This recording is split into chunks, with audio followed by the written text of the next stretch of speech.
What I'm going to be doing tonight is looking at the subject of archaeology and the Bible. I'm not just doing a travelogue. I could do that, but I'm not. I want to do something that's relevant to the scriptures. And what I want to look at is I guess, the interaction between archaeology and the Bible, and what we can learn from archaeology, what can be gained by that. This first picture I have up here, and I'm sorry that our projector doesn't have good enough contrast to it. I guess it's getting old. And so the pictures are not as sharp as I'd like to see them be. One of the problems with archaeology, if you're like me, when I first made my first trip, I thought I'd go over there and I'd just see things that were just like they were in biblical times.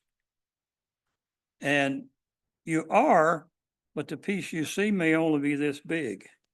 It won't be the whole place. And I got this picture on up here. This is at Pergamum. And I just want to point out there's about 8 or 9 different types of stone. Yeah, you want me to put that on? Please. Okay.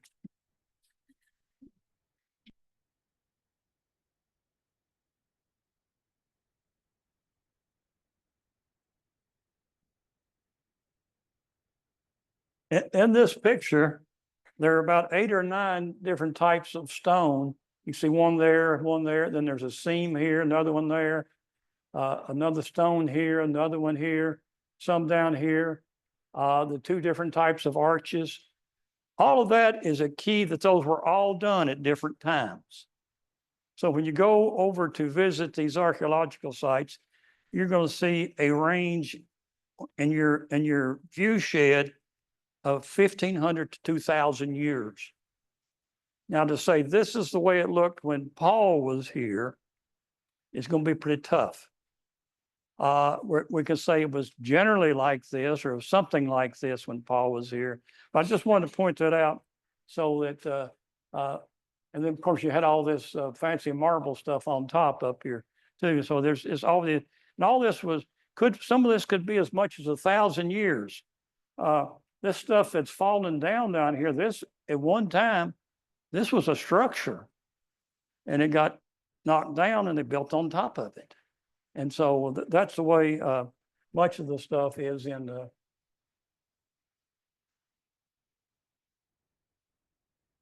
Okay, archaeology and the Bible. Archaeology does not prove the Bible. That's the first thing I want to say. The Bible stands on its own evidence. Archaeology, and here's some things we can expect to get from archaeology. Archaeology gives us understanding of the times and the places. We can dig up and we can find what kind of houses they had, or even we can find what kind of food they were eating.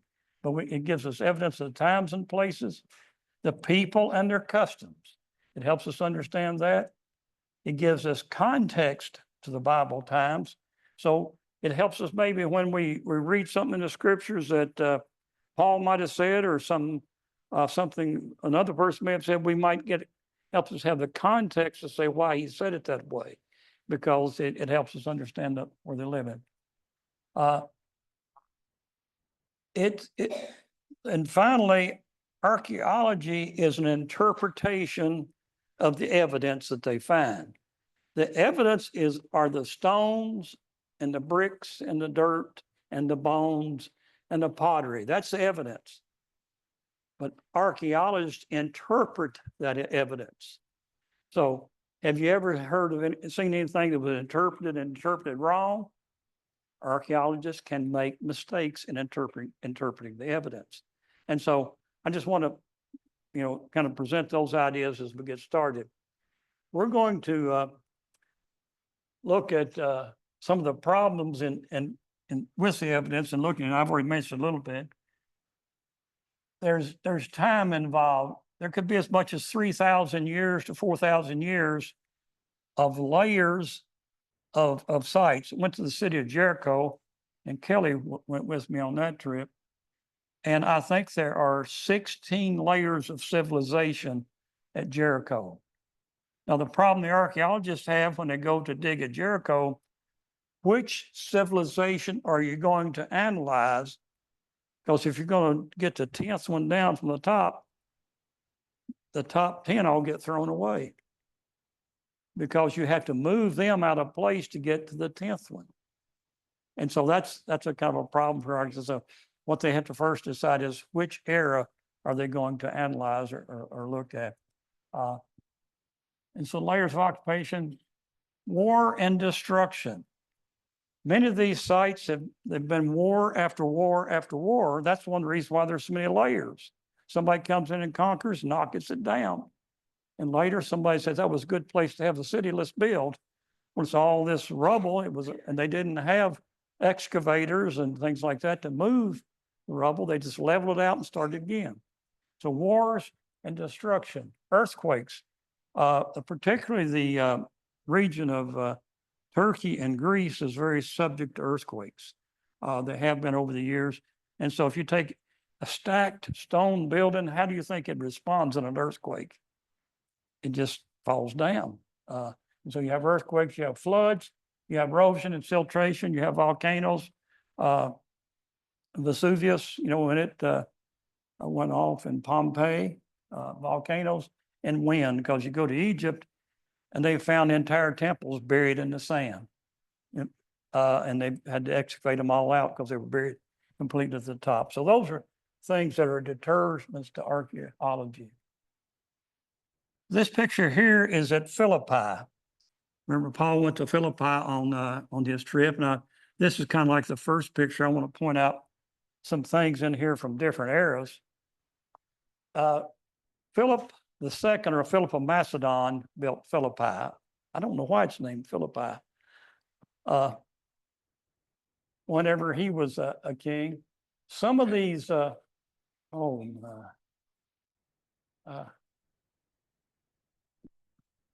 do I do?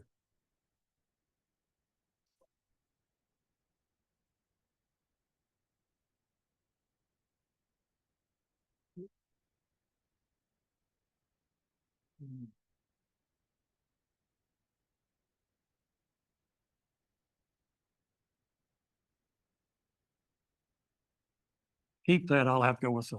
Okay. That's top. Oh. Philippi. In the upper right over here, you see a building. That is a Byzantine church. Down in this left area, you see some Greek construction. In the middle here, you see some Roman construction. And so when you go to the Byzantine church would have been about 500 AD. The Greek construction that Philip did would have been about 350 BC. The Roman stuff could have started about 100 BC and extended up to about 250 AD. And so you've got 1,000 years worth of time here that you're looking at. And so that, to me, I just wanted to show that's the way the sites are when you get to them. Here's this is at Ephesus. And the structure you see over to the right up there, I hope you can see it. The contrast, as I say, is not very good, is a Byzantine church.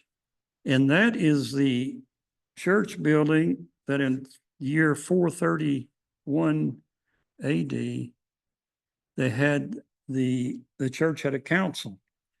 And that's where they adopted the Nicene Creed. And so I just thought that was interesting. We saw that when we went to Ephesus. So these communities have history that is, it makes all of our stuff look like minuscule history in this country. I'm going to talk through a series of things now about what you find in most all of the Greek and Roman cities. And the cities, of course, in Greece and in Turkey were all Greek Roman cities. Most of them, the Greeks built most of them initially, and the Romans took them over when the Romans conquered the Greeks, except for a few of the cities like Corinth, the city of Corinth was so resistant to the Romans that when they finally conquered Corinth, they demolished Corinth. It stayed vacant for about 125, 150 years. Then the Romans decided, that was a good location for a city, and they rebuilt Corinth. So I'll mention a few things when we get to that. One thing that all the cities they have a theater, because if you look, and this is heavily influenced by the Greek culture.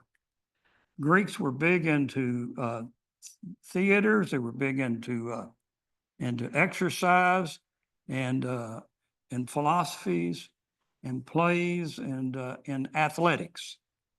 And so you'll see these type of facilities in all the Greek Roman cities. I'm going to go through a series of theaters here. Now, this is a theater in Corinth. We're pretty sure this was built by the Greeks, but you don't see much here, do you? There's not enough money here at Corinth to excavate this theater, so we're only able to see a little bit of it.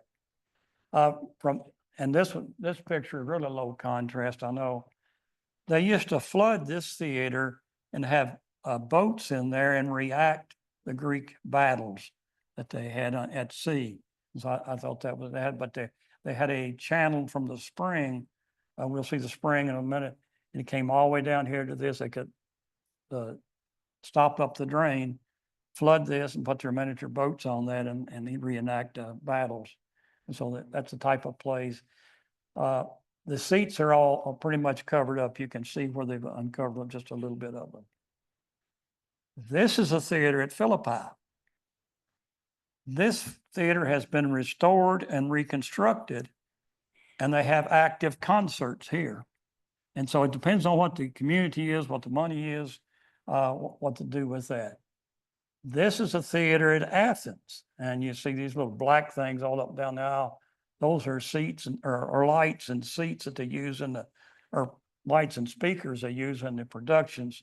And so they cover them with plastic when they're not using them. But it's been reconstructed and restored, and they use it today. This is a theater at Delphi. There's not been much restoration. Delphi is a site that's way off in the mountains by itself. We don't ever read in the scriptures that Paul went there.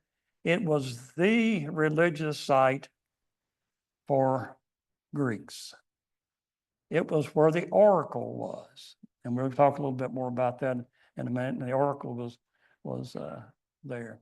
This is a theater at Antioch of Pisidia. Again, it's some reconstruction and not much. This is a theater at Ephesus, and that's probably the one that we're all most familiar with, at least from the biblical perspective. It would hold 25,000 people. There's been a considerable amount of reconstruction on this theater. And of course, this is where the riot in Ephesus occurred. A lot of times, I can't say this is where that happened. We say this is where that happened. Well, the riot in Ephesus occurred in this theater. And just outside the theater, Paul was probably on the street out here somewhere. Because you remember what Paul wanted to do? He wanted to go in and address the crowd. And some of his friends were saying, no, Paul, you're not going in there. That's not the place for you to go. You remember the riot was over the fact that Artemis, or Diane of the Ephesians, was the god of the Ephesians, and she had fallen down from heaven, which was probably a meteorite that had fallen that first became their idol, which was 500-600 years even before Paul was there. And they built this temple to Diana, and they had all this silver trade, and Paul was so effective in preaching the gospel that they were losing silver trade. And I think it's the statement made by the silversmith in Acts the 19th chapter. Not only is there a danger that this trade of ours will fall in disrepute, but also that the theater of the great goddess Artemis be regarded as worthless, and that she whom all of Asia and the world worship will even be dethroned from her magnificence. Well, there she is. Pretty good prophecy, wasn't it? That's the temple of Diana. Somebody stacked up, even that pillar you see there's someone's restacked some stones. Most of the stones for that temple are not even at the site. They've been carried off and used for something else. That's usually what happens when one of these gets torn down. Oh, that's good marble. Let's go use it somewhere. And these have been carried off and used somewhere else. And so I just think those are interesting things that we see going on. And this again, this is in Ephesus there. I want to, if I can do this, I want to try and demonstrate something with this. The acoustics of this theater in Ephesus is just phenomenal. If you see in the pictures, a man standing in the very center of the stage. And I caught the end of his, I hope this picks it up. The kingdom and the glory and the power forever.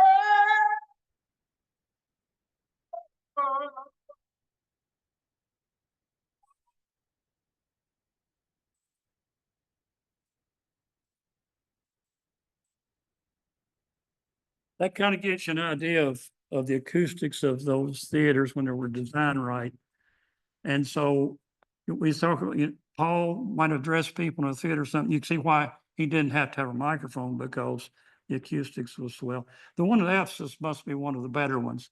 But I was, as you see, I was way back up on the back row, and that was his voice. I just picked that up. No extra amplification or anything. So they had a theater in every town, and there were assemblies in the theaters. They had plays in the theaters. He meant, like I say, reenacted everything. Other thing that was every community had was an agora. Agora is the marketplace.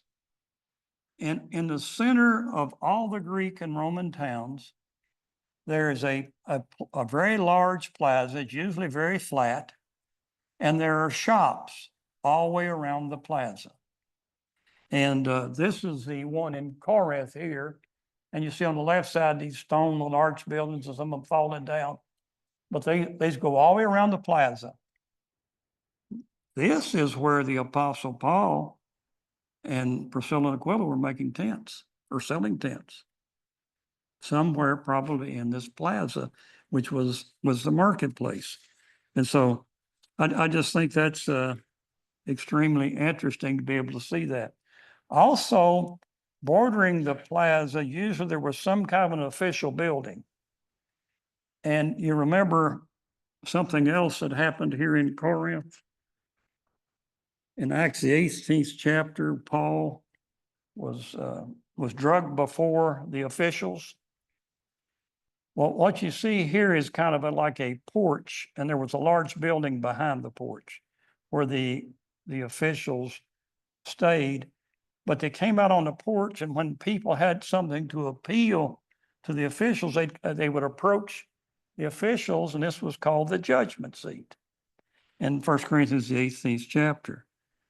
And Gamaliel was the proconsul, and they brought Paul, and the Jews did, and was accusing him of things.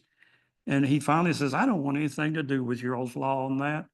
And so Paul, after the difficulty he'd had up in Macedonia and got rejected in Athens, he came here, and he stayed 18 months because Galileo dismissed the Jews, and it took place here at this judgment seat. And we're fairly sure this was the judgment seat based on the archaeology. And so this is one of these places that, well, Paul was right here in front of this somewhere getting accused.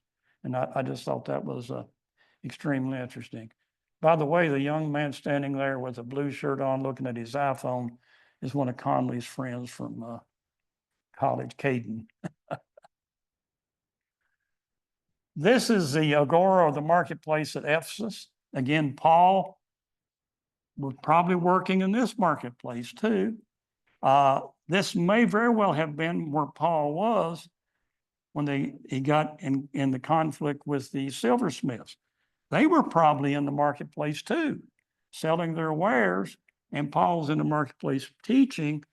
And so they get this, and this is not very far from the theater. So they're the right forms in the theater. And this is the Agora in Philippi. Again, it's a nice big flat area and with buildings and everything around it. Now, probably one of the things that happened in the Agora at Philippi, see, the Agora of the marketplace was a center of town activity. And at Philippi, Paul got in jail there, didn't he? Got in jail for his preaching. And he probably was in the marketplace teaching. And on this picture, they think this was a jail. Now, to say this is the one Paul was in, they can't verify that. But this jail is adjacent to the marketplace, and it would have been a convenient place for them to lock him up. But that's the type of jail he probably was in, very stone, like a cellar. We look down in that, and the bottom is just like going down in an old stone basement under an old house. And that's probably the kind of place that he was in. And so you see how important the marketplaces were. This is the marketplace in Athens. You can see the front edge is a hill, and then over the hill to the bottom, in the bottom area down there, that's the marketplace or the Agora in Athens. And who was working in the marketplace in Athens? Paul was. And he perceived that they were very religious. It was in Acts 17. And he got in discussions with the philosophers, and they took him up to Mars Hill. Well, in this picture, the marketplace, that other picture, that white at the bottom of the screen was Mars Hill. The fellow in the picture was standing on the edge of Mars Hill, looking over the marketplace. This is Mars Hill. The marketplace is just off to the right there. And they bring Paul. And first time I went there, I thought Mars Hill was going to be something with nice cushy chairs and all this kind of stuff. It's a granite topped hill, and it's just as rough and slick as it can be. You had to be careful walking there, because I guess so many of us tourists have polished the granite or the marble. But that's where they came up, and that's where they came up and had their discussions, the philosophers did.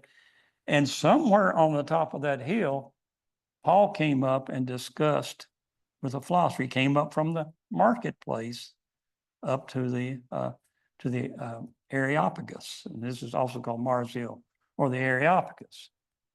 And then if you turn around, you stand on the Areopagus and look off to this side, you see the marketplace. If you turn around this way, you see the Acropolis. Those beautiful gleaming buildings up there, they've restored much of that. And I want us to read what Paul says. Standing on Mars Hill, and I can just see him gesturing. For while I was passing through and examining the objects of your worship, I also found an altar with this inscription, to the unknown God. Therefore, what you worship in ignorance, this I proclaim to you. And so Paul, standing on Mars Hill, he's probably pointing down here to the marketplace where he had been. And he's seen all of these idols down there. And if you go down to the marketplace and walk around, they've got pedestals, stone pedestals, sitting around at random that they've found and they've set up. And there's lots of stone pedestals down there. And those stone pedestals all had something sitting on them. And Paul was probably walking around in the marketplace, observing this, and he saw this one that said, to an unknown God. And then he says, therefore, what you worship in ignorance, this I proclaim to you. The God who made the world and all the things in it, says, the Lord of heaven and earth does not dwell in temples made with hands. I can just see Paul gesturing over his other shoulder to the temples on top of the Acropolis. Nor is he served by human hands as though he needed anything, since he himself gives to all people life and breath and all things, and he made from one man every nation of mankind to live on the face of the earth. He emphasizes what human hands do. Well, human hands had made all of their idols and made all their temples. God doesn't need that. And so I think Paul is using what's at his disposal, what's in front of him, to try to make a point and teach a lesson. And that really, whenever I was able to go there and see that, and we read Acts 17, standing on Mars Hill, looking to the marketplace and turning, looking to the hill. And it just makes that passage come alive. This is the Parthenon, which is on the top of the hill. One thing I want you notice as we go through this, these temples were spectacular. This is the temple of Apollo at Delphi. Delphi, if you ever get a chance to go somewhere in Greece, go to Delphi. It's the most spectacular temple site in all of Greece, because it'd be something like in the going up to Glacier, Montana, and building a temple up in the mountains. That's what Delphi is, and there's a ski resort just down the road from it. So if you go in the wintertime, you can ski. But the reason I show this temple, at the corner of this temple was where this sat. Now, this is a reproduction made by the Romans. We don't know where the original is, but this is the oracle stone. This oracle stone sat over a break in the rocks, and a hallucinogenic gas evaporated up through that crevice in the rock, through the oracle stone, and someone would come wanting information from the oracle. A priestesses would come out of the temple of Apollo, go sniff the hallucinogenic gas, make a proclamation, and then a priest would come out and he would interpret the proclamation. That's how the Greeks ruled the world. A lot of superstition, a lot of, I guess, imagination. And so, but I want to show, and that shows the place of the temples and the perspective of pagan temples is what I want to see. This was prevalent everywhere Paul went. There were pagan temples, they were mighty structures, and they had a magnificent following. This temple here is a temple that's in Corinth, and you can see two things here. And you see the temple down at the bottom, and you see the Acropolis in the background. There's a fortress with more temples on the Acropolis. The Greeks built this temple, and they built the temples on the Acropolis. This is at Corinth. The Romans destroyed Corinth, and the best I've been able to find out, the temple here at Corinth was in a bad state of disrepair because the Romans did not restore this temple. And when Paul would have been there, but so those other temples would have been in their magnificent glory, just as we read there in Acts 17. And so we had Paul is working amongst paganism. And I think seeing these temples, their prominence in the towns, kind of helps me understand that by looking at that. This is at Ephesus. I'm going to show you two temples at Ephesus that gives us, to me, another insight into what's going on. Now, this temple would not have been there when Paul was there. This temple is the temple to Domitian, and it has a temple and an altar there. As you know, the emperors began to demand emperor worship and incense burning, and Domitian's one who did that. This temple here was to Hadrian. As I understand, Hadrian was not as insistent on that as some of the other emperors were, but that became another problem for the Christians. They could not declare the emperor Lord, and burn that incense to the emperor because there's one Lord.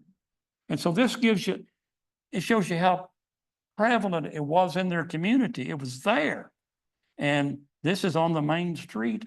One's on one side of the street, one's on the other side of the street there in Ephesus. Then I added this one.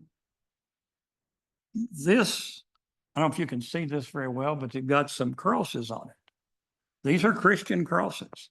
This is in Ephesus, just a few doors down from Domitian's temple.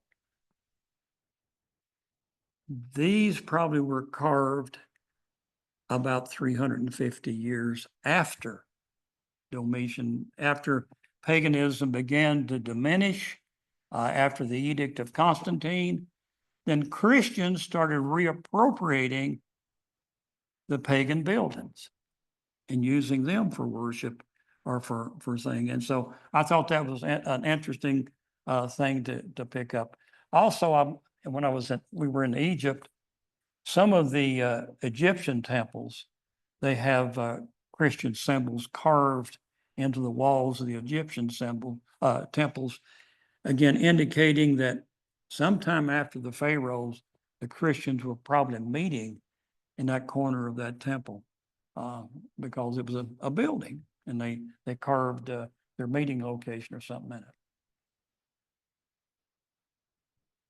All these Greek cities had access to the sea. That's another thing in common with them. Either they were right on the sea or they had access to the sea. This is a picture. I'm standing in the theater at Ephesus to take this picture. And the sea would have, Ephesus is about 3 or 4 miles up the Merced River from the sea. At the time that Paul was there, there was a very large bay that came in the Merced River, and it gave an ideal protected harbor. And because if you remember, Ephesus was one of the main shipping points. Everything coming from the mainland Greece across the Aegean came to Ephesus, and then it was offloaded and went by land and through all Asia Minor. Well, Mark Antony and Cleopatra, whenever they started on their quest to take over the Roman Empire, they came to Ephesus first because Ephesus was the 3rd largest city in the Roman Empire. And they came here thinking they would stage from here.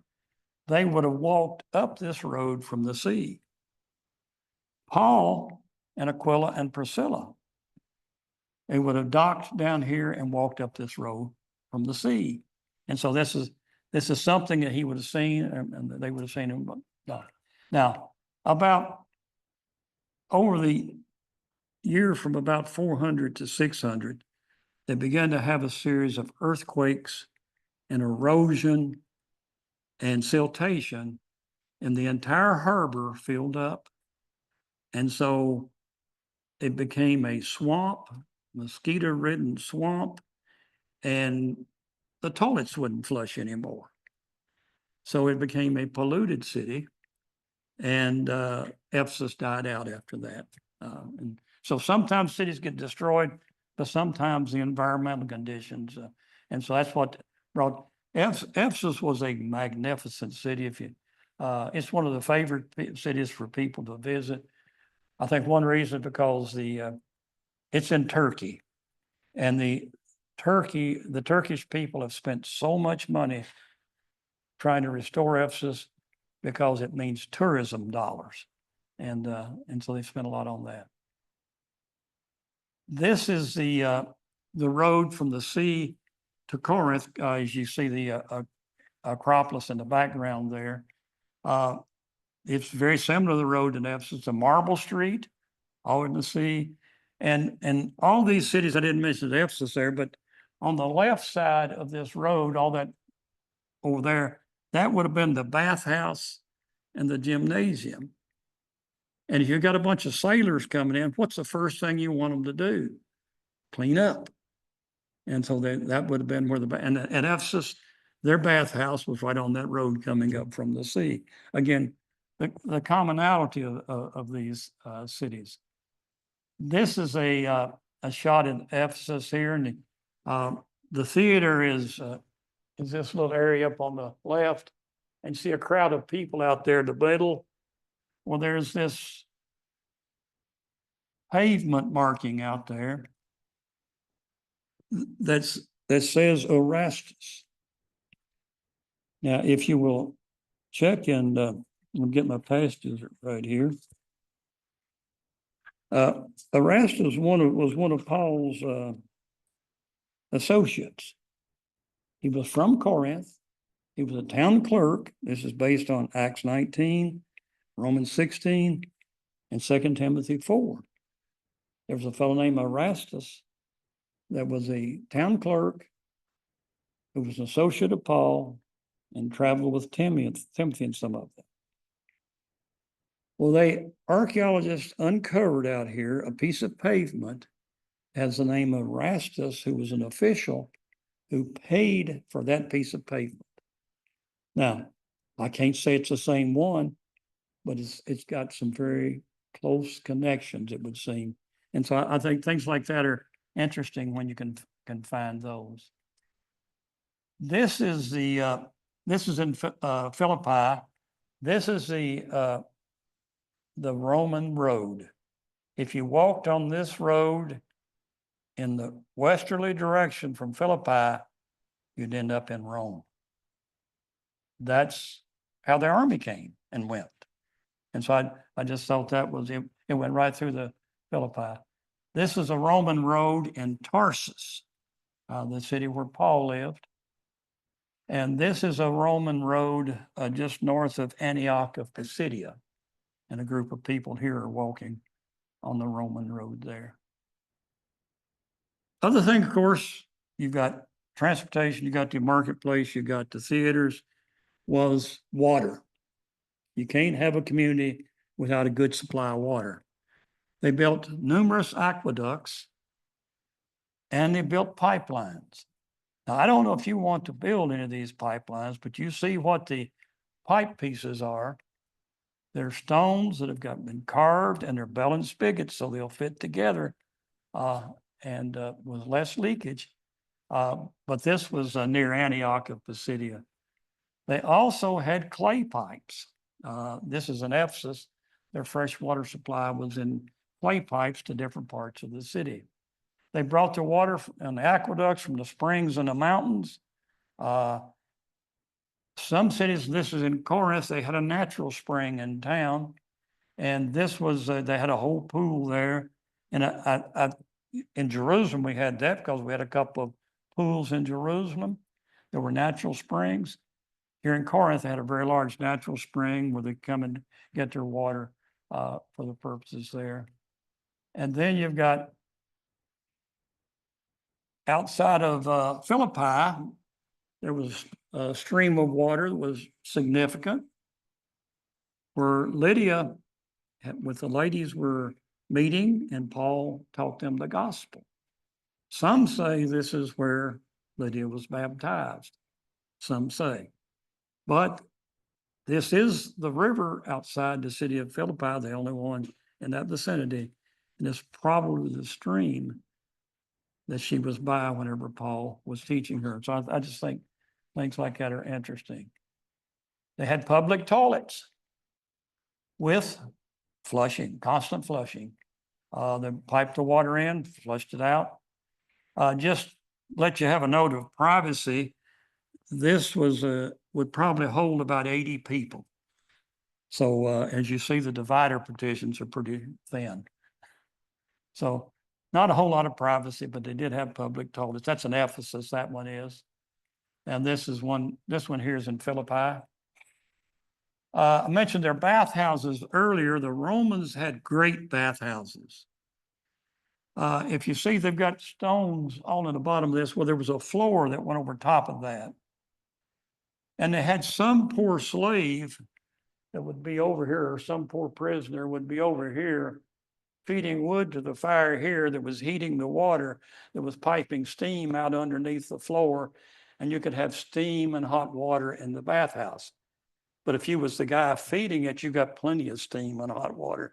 But that's a typical Roman bathhouse construction, and all the Roman cities had bathhouses like that. Gymnasiums was another thing, was Roman. I haven't said much about Thessalonica.